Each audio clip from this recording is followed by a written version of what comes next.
Give it up one last time for uniform. Nice. The purpose of Stand Down was to remove barriers, and that's what we try to do, and we try to make the answer yes. For 3 days, you get a yes.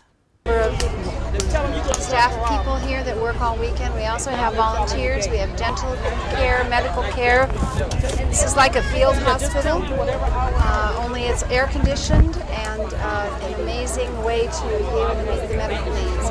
Prescriptions are filled here at Stand Down, so they're able to get connected with doctors and other folks. Mental health care is here as well, immunizations, a lot of testing, diagnostic work going on. They have a triage center. It sends the vets wherever they need to go.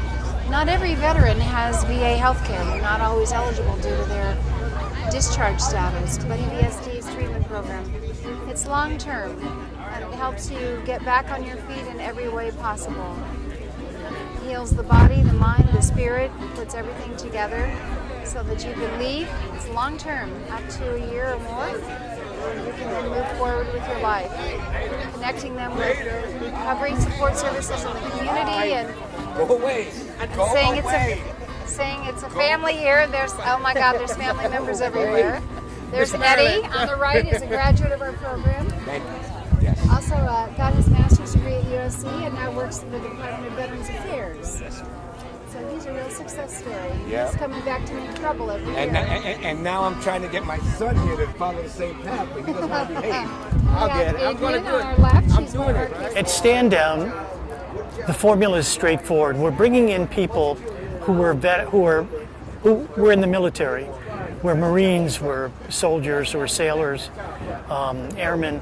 And so what we do is we create an environment to evoke that young soldier, sailor that they were.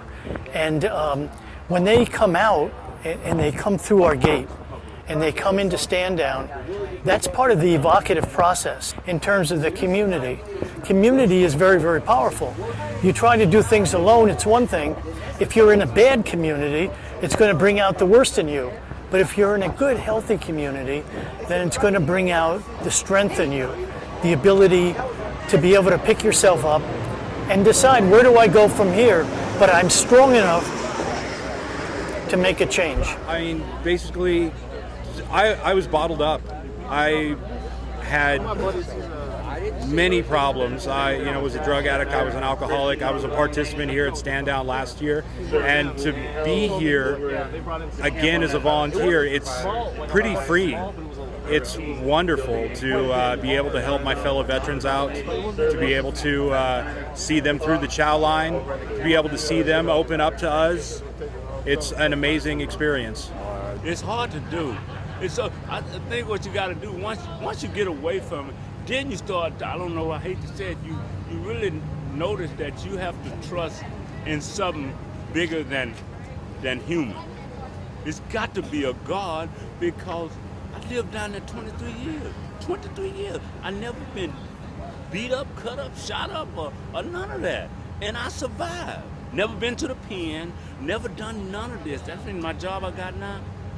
That's how I got this job. I got a good record. Community in recovery is essential. One of the problems, I think, is that people are so isolated, and once you're isolated, terrible things happen. You're bored, or there's nothing for you to do. Community heals all of us. We're social animals.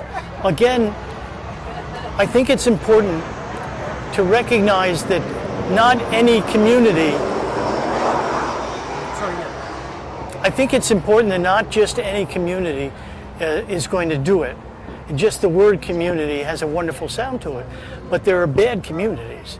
And so creating healthy communities are really important. Communities where people can actualize their potential, can learn to do many, many things, can find their own inner creativity. I think that the reason that people get drink or use oftentimes is because they can't tolerate the moment. They can't tolerate the present moment. They can't live in the here and now. It's too frightening or too disturbing or too boring for them. And so they need to do something to change the channel. They need to alter their state. and that makes it tolerable. There are other ways for us to alter our states. Work creativity is another way to do it. To find a work that you love and to be able to flow in it, to be able to do it. It may be painting, it may be playing music, or anything like that, but it's a way of flowing, of turning off time in a way, and that's what we all want. Not to turn off time as much as to be able to go into an altered working state and create.